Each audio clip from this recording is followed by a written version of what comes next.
हमारा यह ब्रह्मांड रहस्य से घिरा हुआ है। इसी ब्रह्मांड में हमारी पृथ्वी भी मौजूद ग्रहों में से एक है। ब्रह्मांड इतना बड़ा है जिसमें शायद ही पृथ्वी की कोई गिनती हो। आपको जानकर हैरानी होगी कि हमारे सूरज जैसे अरबों सूरज इस ब्रह्मांड में मौजूद हैं।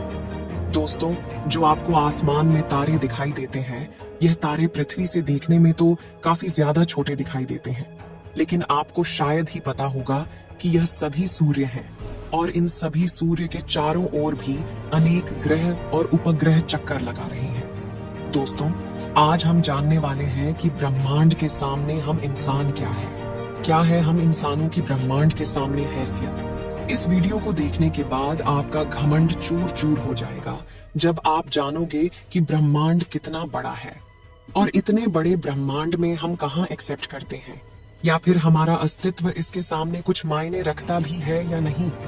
क्या इस ब्रह्मांड में कोई दूसरी भी दुनिया है जहां पर जीवन संभव है, और क्या इस ब्रह्मांड में दूसरे ग्रहों पर एलियन रहते हैं या इंसान। जानने के लिए वीडियो को पूरा जरूर देखें। दोस्तों, आपको जानकर हैरानी होगी कि हमारी धरती पर रहने वाले लोगों की संख्या यानी पूरी धरती की पॉपुलेशन लगभग 8 अरब तक पहुंच चुकी है। लेकिन धरती पर मौजूद ये सभी 8 अरब लोग लॉस एंजलिस जितनी जगह में समा सकते हैं। लॉस एंजलिस लगभग 150 किलोमीटर के एरिया में फैला हुआ है। अगर हम बात करें हमारी धरती की, तो पूरी धरती लॉस एंजलिस से काफी ज्यादा बड़ी है।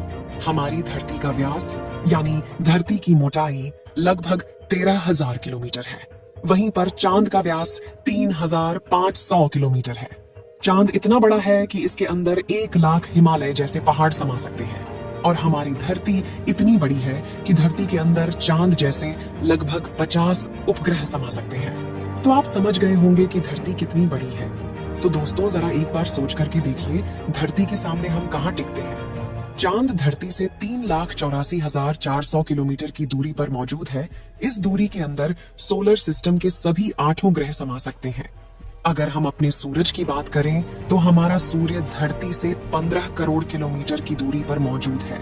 हमारे सूरज के व्यास लगभग 14 लाख किलोमीटर है, और धरती के मुकाबले में सूरज इतना बड़ा है कि इसमें 13 लाख धरती समा सकती है। यानी सूरज की विशालता की कल्पना हम आंख बंद करके भी नहीं कर सकते। तो आप सोच लीजिए, हम इंसान सूरज की विशालता के सामने क्या औकात रखते हैं।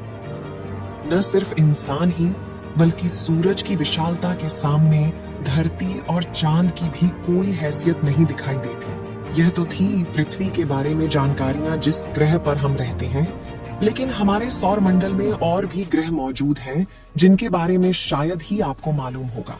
दोस्तों, हम आपको सौर मंडल में उपस्थित ग्रहों के बारे में आपको रोचक और रहस्यमयी जानकारियां देते हैं।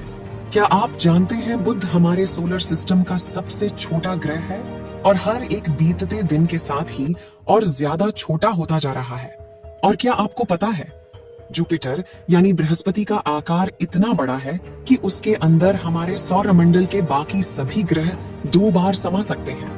हमें यकीन है आपको ये बातें पहले से पता नहीं होंगी। इसका कारण यह है कि पूरे सौर मंडल में सिर्फ पृथ्वी ही हमारा है और हम बस इसी के बारे में जानते हैं। लेकिन क्या आपने कभी सोचा है कि सौर मंडल के बाकी ग्रहों की जमीन, वहां का वायुमंडल, हवा, पानी और तापमान कैसा है, और इन अलग अलग ग्रहों से हमारा सूर्य कैसा दिखाई देता है। आज हम आपको सौर मंडल के सभी ग्रहों की सैर कराने वाले हैं, जिसके बाद आप इन्हें कभी भूल नहीं पाएंगे। साथ ही हम आपको एक एक करके तस्वीरें और फोटोज भी दिखाएंगे ताकि आप इनका असली रूप देख सकें। दोस्तों, हमारे सौर मंडल में कुल 8 ग्रह हैं, जिनके नाम बुध, शुक्र, पृथ्वी, मंगल, जुपिटर, बृहस्पति, शनि, यूरेनस और नेपच्यून है। चलिए अब एक एक सभी प्लेनेट के साथ चलते हैं। सबसे पहले बात करते हैं मरकरी की। यह सभी ग्रहों में सूर्य के सबसे ज्यादा नजदीक है। मरकरी सूर्य से सिर्फ 58 मिलियन किलोमीटर दूर है और उसका अपना कोई वायुमंडल नहीं है। इसकी सतह चांद की तरह गड्ढों से भरी हुई है, और ये कोई ऐसे वैसे मामूली गड्ढे नहीं हैं, बल्कि उल्का पिंड और धूमकेतु की गर्मी से बने हैं। कुछ गड्ढे आकार में कई किलोमीटर तक लंबे और कई किलोमीटर गहरे भी हैं। मरकरी पर खोजे गए सबसे बड़े गड्ढे का व्यास करीब 1500 किलोमीटर है। कोई भी वायुमंडल न होने की वजह से यहाँ दिन में तापमान 450 डिग्री सेल्सियस तक पहुंच जाता है, जबकि रात के समय -180 डिग्री तक पहुंच जाता है। इसलिए इस ग्रह पर इंसानों का टिकना बिल्कुल नामुमकिन है। आकार में यह हमारी पृथ्वी का आधा से थोड़ा कम है, और इतना ही नहीं, हर बीतते दिन के साथ सिकुड़कर और भी छोटा होता जा रहा है। वैज्ञानिक बताते हैं कि पिछले करीब 4 बिलियन सालों में 14 किलोमीटर घट चुका है, और उसके घटने की वजह है रात को पड़ने वाली सर्दी। हैरानी की बात यह है कि सूर्य के सबसे ज्यादा नजदीक होते हुए भी इस सौर मंडल का सबसे गर्म दिन नहीं है। चलिए अब चलते हैं हमारे सोलर सिस्टम के दूसरे ग्रह शुक्र यानी वीनस की तरफ। यह ग्रह सूर्य से 108.2 मिलियन किलोमीटर दूर है। वीनस हमारे सौरमंडल के उन 2 अनोखे ग्रहों में से एक है जो अपने अक्ष पर उल्टा यानी पूरब से पश्चिम की ओर घूमते हैं। ये हमारे सौरमंडल का सबसे गर्म ग्रह है, और इसका वायुमंडल सल्फ्यूरिक एसिड के बादलों से बना कई किलोमीटर मोटी परतों से ढका रहता है। इसके वायुमंडल में मुख्य रूप से कार्बन डाइऑक्साइड मौजूद है, जिसकी वजह से ग्रीन हाउस के आसपास बनता है, और सूर्य की गर्मी वायुमंडल में कैद होकर रह जाती है। यही वजह है कि इस ग्रह का तापमान 464 डिग्री सेल्सियस के ऊपर तक पहुंच जाता है। वीनस ग्रह पर कई सारे सक्रिय ज्वालामुखी मौजूद है, और इसकी सतह भी बड़ी बड़ी चट्टानों और ज्वालामुखी से निकले लावा से मिलकर बना है। यहाँ का वायुमंडलीय दबाव पृथ्वी की तुलना में 90% ज्यादा है। इसका मतलब यह है कि यहाँ पर चलना हमें ऐसा महसूस होगा जैसे हम समुद्र के कई किलोमीटर नीचे चल रहे हैं। यही वजह है कि इस ग्रह पर भेजा गया कोई भी मिशन या स्पेसक्राफ्ट ज्यादा समय तक टिक नहीं पाता। साथ ही वीनस के बाद बारी आती है हमारी पृथ्वी की। पृथ्वी पर ही सौरमंडल का खेला है। इस ग्रह पर जीवन संभव है क्योंकि हम अपने पृथ्वी के बारे में सब कुछ पहले से ही जानते हैं। इसलिए चलिए इसकी बात नहीं करते।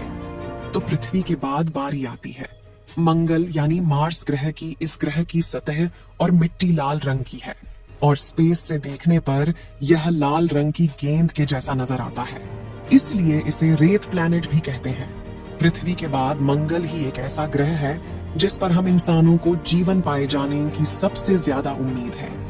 यहाँ की जमीन में आयरन की मात्रा बहुत अधिक है, और यही इसकी धूल और मिट्टी में भी पाया जाता है। यह का वायुमंडल पतला और ठंडा है, जिसके चलते उसकी सतह पर पानी ज्यादा देर तक लिक्विड फॉर्म में नहीं रह पाता। मंगल पर धूल भरी आंधी और तूफान आना आम बात है। सूर्य से करीब 228 मिलियन किलोमीटर दूर होने की वजह से यहाँ का औसत तापमान -55 डिग्री सेल्सियस रहता है, जबकि मैक्सिमम टेम्परेचर सिर्फ 30 डिग्री सेल्सियस तक ही पहुंच पाता है। यहाँ की सतह हमारी पृथ्वी के चट्टानी और रेगिस्तानी इलाकों से काफी मिलती जुलती है। वैज्ञानिकों का अनुमान है कि शायद एक समय मंगल ग्रह पर जीवन रहा होगा। हम आशा करते हैं कि आपको सभी ग्रहों के बारे में जानकारियां हासिल करके काफी अच्छा महसूस हो रहा होगा, क्योंकि इन ग्रहों में से पृथ्वी हमारा सबसे अच्छा ग्रह है। इस वीडियो में कुछ ग्रह के बारे में जानकारी देना बाकी रह गया है, जिसकी जानकारी हम किसी और वीडियो के साथ आप तक पहुंचा देंगे। अगर मंगल ग्रह पर जीवन संभव हो तो क्या आप रहकर वहां पर बसना चाहेंगे? अपनी राय कमेंट में जरूर बताएं। इस वीडियो को एक लाइक जरूर करें और अपने मित्रों तक इस वीडियो को शेयर करें, ताकि उन्हें भी जानकारी मिल सके। और अपने भरोसेमंद चैनल को सब्सक्राइब जरूर करें और बेल आइकन को ऑल पर सिलेक्ट करना बिल्कुल ना भूलें। मिलते हैं किसी और नॉलेजेबल वीडियो के साथ। वीडियो को अंत तक देखने के लिए धन्यवाद।